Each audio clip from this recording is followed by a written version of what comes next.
Welcome to my channel. Krishna Dvaipayana వేద వ్యాస విరచిత శ్రీ విష్ణు సహస్రనామ స్తోత్రం 41 మరియు 42 శ్లోకముల యొక్క అర్థ వివరణ. 41వ శ్లోకం. ఉద్భవ క్షోభణో దేవ శ్రీగర్భ పరమేశ్వర కరణం కారణం కర్త వికర్త గహనో గుహ. 41వ శ్లోకంలోని మొదటి నామము అనగా 373వ నామం ఉద్భవ. ప్రపంచ సృష్టికి ఉపాదానమైన వాడు ఈయన. విశ్వము యొక్క వస్తు విషయ పదార్థమునకు కారణమైన వాడు విష్ణుమూర్తి. ఏ సృష్టికైనా సృష్టికర్త ఒకరు తప్పక ఉండవలను. అంతేకాని ఏది కూడా దానికదే నెలకొల్పబడలేదు. ఆ విధంగా ఈ విశ్వమునకు సృష్టికర్త విష్ణువే అని వేదములు చెప్పుచున్నవి.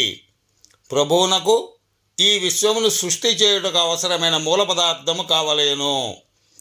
సాలీడు ఏ విధంగా దాని గూడును అల్లుకుటకు అవసరమైన ముడి పదార్థము అయిన బూజు దారమును తనలో నుండి ఉత్పత్తి చేసుకున్నట్లుగా ప్రభువు విష్ణువు విశ్వ నిర్మాణమునకు అవసరమైన మూల పదార్థమును తన మాయా ఉపాధి అనగా శరీరము నుండియే ఉత్పత్తి చేయును. కాబట్టి విశ్వమును సృష్టి చేసిన పిదప కూడా ప్రభువు ఎట్టి మార్పును చెందక స్థిరముగా ఉండును. మరొక అర్థం, సంసారమునకు పునర్జన్మమునకు అతీతమైన వాడు విష్ణుమూర్తి. సంసారం యొక్క ప్రభావము జన్మమెత్తుటయే, కర్మయే దాని కారణము. ఎవరైనో కర్మను ఆచరించని ఎడల జన్మమెత్తుటకు కారణము ఉండదు. కాబట్టి వాడు జన్మించడు. ప్రభువు విష్ణువు అకర్త కనుక ఆయన జన్మము నుండి విముక్తుడు. అతని అవతారములను జన్మములుగా అన్వయించుకొనరాదు. అతడు తనకై తాను స్వయముగా నిర్ణయించుకొని తన ఇష్టానుసారముగా జన్మించునే కానీ కర్మల వలన జనింపడు. ప్రభు కర్మలకు వాటి ఫల పర్యవసానములకు అతీతుడు. అందుచేత ఈయన సంసారమునకు కూడా అతీతుడు. ఇక 374వ నామం క్షోభన. సృష్టి కాలమునందు కల్లోలము కలిగించువాడు ఈయన. సృష్టి సమయంలో ప్రకృతి పురుషులను కల్లోలపరచుటకు కారణమైన వాడు విష్ణుమూర్తి అని అర్థం. 375వ నామం దేవ అనగా క్రీడించువాడు అని అర్థం. సృష్టి స్థితి లయలను జరుగునట్లు చేసి ఆనందించువాడు ఈయన. సృష్టి స్థితి లయముల మూడింటిని ప్రభువు క్రీడలుగా చేసుకొని వినోదించువాడు కనుక దేవుడైనాడు. దేవతలను బాధించు దైత్యులను ఎల్లప్పుడూ జయించుటచే ఈయన దేవుడైనాడు. అన్ని ప్రాణుల యందును చైతన్య రూపంలో నెలకొని ఉండుటచే ఈయన దేవుడైనాడు.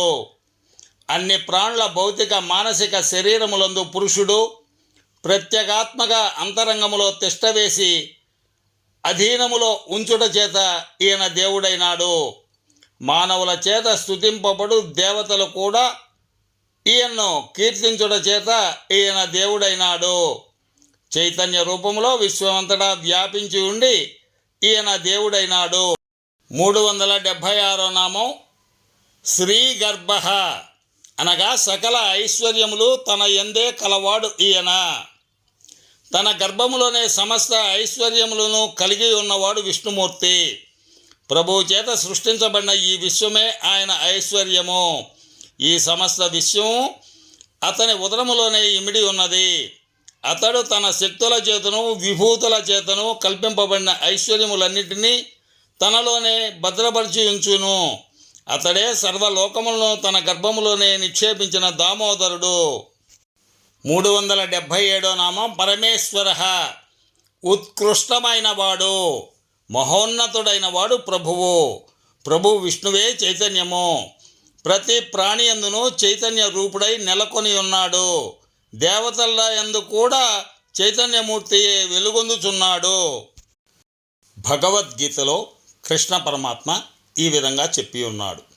సమం సర్వేషు భూతేషు తిష్టంతం పరమేశ్వరం అనగా నాశవంతమగు సర్వభూతముల యందును అంతరాత్మయై సమముగా నెలకొనియుండు వాడను నేనే, పరమేశ్వరుడను నేనే అని. ప్రపంచమందలి సకల జీవులకు ఆయనే వారి కర్మములకు తగిన ఫల పర్యవసానములను ఒసంగుచుండును.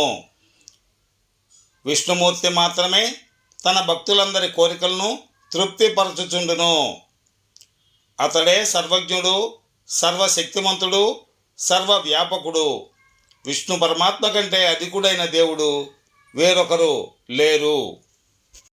భగవద్గీతలోని జ్ఞాన విజ్ఞాన యోగంలో శ్రీకృష్ణ భగవానుడు ఈ విధంగా చెప్పి ఉన్నారు. మత్తః పరతరం నాన్యత్ కించిదస్తి ధనుంజయ. అర్జున, నాకంటే ఉత్కృష్టమగునది వేరొకటి లేదు. కాబట్టి ప్రభువు విష్ణువే పరమేశ్వరుడు. ప్రాణులన్నింటి మీద మహోన్నతుడైనటువంటి వాడు ప్రభు విష్ణుమూర్తి. 378వ నామం కరణం. జగదుత్పత్తికి సాధనము అయినవాడు ఈయన. విశ్వ నిర్మాణమునకు అవసరమైన ఉపకరణములకు కారణమైనటువంటి వాడు విష్ణుమూర్తి. 379వ నామం కారణం. జగత్తునకు కారణమైనటువంటి వాడు ఈయన. విశ్వమునకు నిమిత్త కారణము, ఉపాదాన కారణము రెండునూ కూడా విష్ణుమూర్తే. ప్రతి సృష్టికి ఒక సృష్టికర్త తప్పక ఉండి తీరవలయను. అట్టి వ్యక్తియే నిమిత్త కారణము. కుమ్మరివాడు కుండలు చేయుటకు అవసరమైన విజ్ఞానమును నైపుణ్యమును కలిగి ఉండును. అట్లే ఒక పక్షి తన గూడును నిర్మించుటకు అవసరమైన విజ్ఞానమును నైపుణ్యమును కలిగి ఉండును. తేనెటీగ తేనెపట్టును నిర్మాణము చేయుటకు తగిన విజ్ఞానమును నైపుణ్యమును కలిగి ఉండును. అదేవిధంగా ఈ ప్రపంచ సృష్టికి కూడా శ్రీ విష్ణు భగవానుడే సృష్టికర్త కనుక దాని నిర్మాణమునకు అవసరమైన విజ్ఞానము నైపుణ్యము రెండింటినీ కలిగి ఉండును. కనుక దానికి నిమిత్త కారణము శ్రీ విష్ణుమూర్తే. సృష్టికర్తకు విశ్వ నిర్మాణమునకు అవసరమైన ముడి పదార్థం కూడా కావలయను. సాలీడు దాని గూడును అల్లుటకు అవసరమైన ముడి పదార్థము బూజు పదార్థము దారమును తన నుండి ఉత్పత్తి చేసుకున్న పద్ధతిలో విష్ణువే తన మాయా ఉపాధి నుండి మూల పదార్థమును ఉత్పత్తి చేసి విశ్వ సృష్టి చేయును. అందుచే అతడు ఉపాదాన కారణమైనాడు. ఒక వస్తువును తయారు చేయుటకు అవసరమైన ముడి పదార్థమే దాని ఉపాదాన కారణము. 380వ నామం కర్త. సమస్త కార్యములకు కర్త అయిన వాడు ఈయన. దేన్ని చేయుటకైను స్వేచ్ఛ కలవాడు విష్ణుమూర్తి.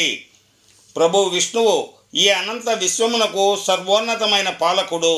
ఈ విశ్వములో అతని కంటే అధికుడైన అధికారి వేరొకరు లేరు. దేన్ని చేయుటకైను ఎవరి అనుమతిని పొందవలసిన పని లేదు. సృష్టి స్థితి లయల వంటి జటిలమైన కార్యములను నిర్వర్తించుటకు ఇతరులపై ఆధారపడవలసిన పని లేదు. తనకు తానే వాస్తవమైన యజమాని. కర్మల నుండి స్వేచ్ఛను పొందిన కర్త ఆ ప్రభువు విష్ణు భగవానుడే. 381వ నామం వికర్త. విచిత్రమైన ప్రపంచమును రచించిన వాడు ఈయన. అసమానమైన, విచిత్రమైన, అద్భుతమైన ఈ విశ్వమును సృష్టి చేసిన వాడు విష్ణుమూర్తి. ఉదాహరణకు మానవ శరీరమును తీసుకొనుము. మూత్రపిండములలో రక్తము శుభ్రపరచబడును. ఆక్సిజన్ మరియు కార్బన్ డయాక్సైడ్ వాయువులు రెండును ఊపిరితిత్తుల్లో ఒకదానికొకటి మార్పు చెందును. ఈ క్రియలు ఎలా జరుగునో జీవశాస్త్రం చక్కగా వివరించుచున్నది. రక్తమును శుభ్రపరచమని మూత్రపిండములకు ఎవరు చెప్పినారు? ప్రాణవాయువును ఉచ్ఛ్వాసము ద్వారా గ్రహించి కార్బన్ డయాక్సైడ్ను నిశ్వాసము ద్వారా విడుదల చేయమని ఊపిరితిత్తులకు ఎవరు చెప్పినారు? ఈ విషయంలో మూత్రపిండములకు ఊపిరితిత్తులకు ఎట్లు తెలియను? ఈ రెండు నిర్జీవమైనటువంటి శారీరక అవయములు కదా. అవి ఆలోచించలేనివి. అయినప్పటికీ ఈ ప్రపంచంలోని జీవరాశుల యందు అవి వాటి విధిని కోటాది సంవత్సరముల నుండి నిరంతరముగా ఎట్టి పొరపాటు లేక నిర్వర్తించుచున్నవి. భ్రమణము ఇంకొక ఉదాహరణముగా తీసుకొనవచ్చును. భూమి 7,927 మైళ్ళ వ్యాసము కలిగిన అతి పెద్ద గ్రహము. కోట్లాది సంవత్సరముల పాటు తన అక్షంపై నిరంతరము తన చుట్టూ తాను తిరుగుచూ సూర్యుని చుట్టూను నిర్ణీత కక్షలో పరిభ్రమణం చేయుచున్నది. ఈ విధంగా తిరగటం వల్ల కాలమును, రేయింబౌళ్లను, ఋతువులను తెలియజేయుచున్నది. భూమి కేవలము రాయి, మట్టి, నీటితో చేయబడినటువంటి జడ పదార్థము. అట్టి జడ పదార్థమైనటువంటి భూమి ఎట్లు భ్రమణము పరిభ్రమణము అంత ఖచ్చితముగా చేయుచున్నదో మన ఊహకు కూడా అందని జటిలమైనటువంటి విషయము. ఈ విధంగా దిగ్భ్రాంతికరమైనటువంటి ప్రత్యక్ష ప్రమాణములతో క్రమబద్ధమైనటువంటి ఖచ్చితమైనటువంటి విశ్వసనీయమైనటువంటి పనులకు అన్నింటికీ కూడా విష్ణు భగవానుడే కారణము. ఇక 382 నామం గహనః, అనగా గ్రహించ శక్యము కాని వాడు ఈయన. ఈయన స్వభావము ఎటిదో తెలుసుకొన శక్యము కాదు అని అర్థము. ఇక 41వ శ్లోకంలోని చివరి నామం అనగా 383వ నామం గుహః, వ్యక్తము కానివాడు, కప్పబడినవాడు, మాయ అనే మరుగున పడి ఉండువాడు విష్ణుమూర్తి అనే అర్థము. ఈ విధంగా 41వ శ్లోకం యొక్క అర్థ వివరణ చెప్పడం జరిగింది. కృష్ణద్వైపాయన వేదవ్యాస విరచిత విష్ణు సహస్రనామ స్తోత్రం 42వ శ్లోకం. వ్యవసాయో వ్యవస్థానః సంస్థానః స్థానదో ధ్రువః పరర్దిః పరమస్పష్టః తుష్టః పుష్టః సుభేక్షణః. 42వ శ్లోకంలోని మొదటి నామం అనగా 384వ నామం వ్యవసాయః, మానవాళి అభ్యున్నతికి తానే కృషి చేయువాడు ఈయన. విజ్ఞానము యొక్క స్వభావము కలవాడు విష్ణుమూర్తి. వేదములు విష్ణువు యొక్క నోటి నుండి వెలువడినవి. ప్రపంచము ఎందలి విజ్ఞాన సర్వస్వమునకు వేదములే మూలాధారము. కనుక విజ్ఞానమంతయు ప్రభువునందే కేంద్రీకృతమై ఉన్నది. ప్రభు స్వభావమే చైతన్యము, అది ఏ పరిశుద్ధమైనటువంటి విజ్ఞానము అని అర్థము. ఇక 385వ నామం వ్యవస్థానః, సర్వ వ్యవహారములను యథావిధిగా నడుపువాడు ఈయన. విశ్వమును క్రమబద్ధము చేసి దాన్ని సక్రమంగా పనిచేయునట్లు నియామకం చేయువాడు విష్ణుమూర్తి. 386వ నామం సంస్థానః, జీవులకు గమ్యస్థానమైనటువంటి వాడు ఈయన. ప్రళయ కాలమునందు సకల జీవరాశికి ఆశ్రయమిచ్చువాడు విష్ణుమూర్తి. సంపూర్ణమైనటువంటి స్థితి కలవాడు విష్ణుమూర్తి. ఇక 387వ నామం స్థానదః, వారి వారి కర్మానుసారముగా స్థానములను అందించువాడు ఈయన. ప్రతి వారిని వారి వారి సంచిత కర్మ ఫలముల ఆధారముగా అర్హమైన స్థానములలో ఉంచువాడు విష్ణుమూర్తి అని అర్థము. ఇక 388వ నామం ధ్రువః, అవినాశి అయి స్థిరమైనటువంటి వాడు ఈయన. శాశ్వతముగా స్థిరముగా ఉండువాడు విష్ణుమూర్తి. హిందూ పురాణముల ప్రకారము ఉత్తానపాదుని కుమారుడు పసిబాలుడైనటువంటి విష్ణు భక్తుడు.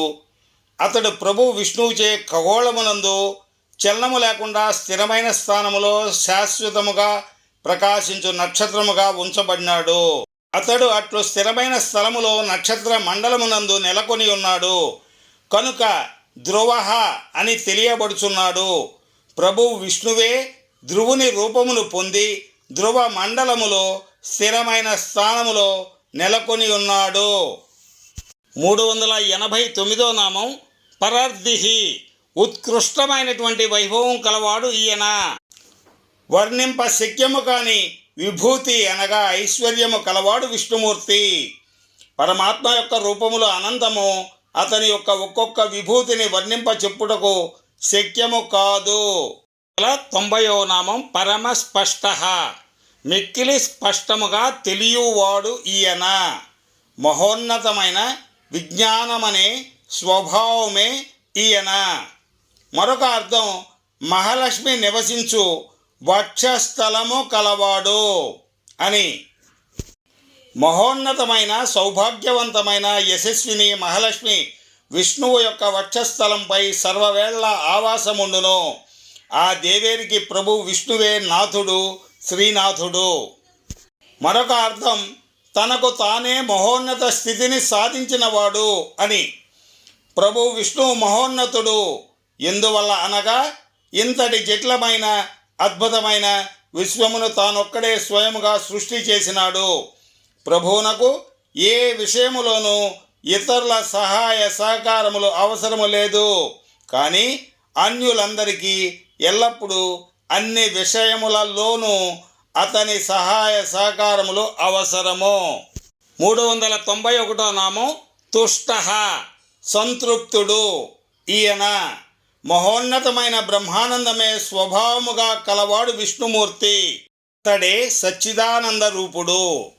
ఇక 392వ నామం పుష్ట, పరిపూర్ణుడు. ఈయన విష్ణుమూర్తి ఎప్పుడూ కూడా పరిపూర్ణముగా సంపూర్ణముగా ఉండువాడు.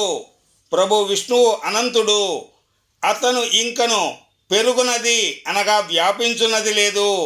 సంకలనములు అనగా కూడికలు, వ్యవకలనములు అనగా తీసివేతలు లేవు. అనంతమును ఇవి రెండు కూడా మార్చలేవు. అతనికి హద్దులు లేవు. అనంతుడు కాబట్టి పరిపూర్ణుడు. ఎందువల్లననగా అతనికి కొరతలు లేవు. సృష్టికి ముందు పరిపూర్ణుడు, సృష్టికి తరువాత పరిపూర్ణుడే. లయమునకు ముందు పరిపూర్ణుడు, లయమునకు పిదప కూడా పరిపూర్ణుడే. ఇక 42వ శ్లోకంలోని చిట్ట చివరి నామం 393వ నామం శుభేక్షణ, శుభప్రదమైనటువంటి దృష్టి కలవాడు ఈయన. వీక్షణముల చేతనే శుభములను కలిగించువాడు విష్ణుమూర్తి. ఆయన కరుణా కటాక్ష వీక్షణములు ముముక్షువులకు మోక్షమును కూడా ప్రసాదించును. ఎవరైతే శుభము కోసము అభివృద్ధి కోసము ప్రయత్నము చేయుదురో వారికి ప్రభువు తన దయార్థ దృష్టితో వాటిని కలుగజేయును. ఈ విధంగా 41 మరియు 42 శ్లోకముల యొక్క అర్థ వివరణ ఇవ్వడం జరిగింది. కృష్ణ ద్వైపాయన వేద వ్యాస విరచిత శ్రీ విష్ణు సహస్రనామ స్తోత్రం. ఇది మొత్తం 108 శ్లోకాలను కలిగి ఉంది. ఈ 108 శ్లోకాల్లో కూడా 1000 నామాలు ఉన్నాయి. వీటన్నింటికీ కూడా అర్థ వివరణ ఇవ్వడానికి ప్రయత్నం చేస్తున్నాం. ఈ మా చిన్ని ప్రయత్నాన్ని సహృదయంతో ఆదరించండి. అలాగే మా ఛానల్ని దయచేసి లైక్ చేయండి, షేర్ చేయండి మరియు సబ్స్క్రైబ్ చేయండి.